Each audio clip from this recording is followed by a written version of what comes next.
Освещение біз өзіміз орнаттық. 8 подъезде 120 квартира бар. 120 квартирада бір-ақ шит.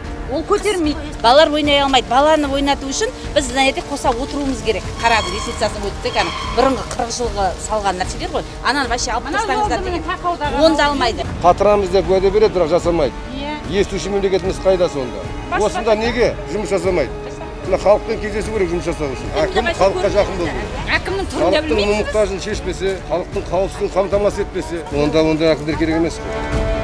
У нас канализация льется, прям старая, страшная, невозможно. Червяки ползают, мошки. Провода оголенные прям при входе вон там. Не дай бог вот так кто-нибудь и током убьет человека.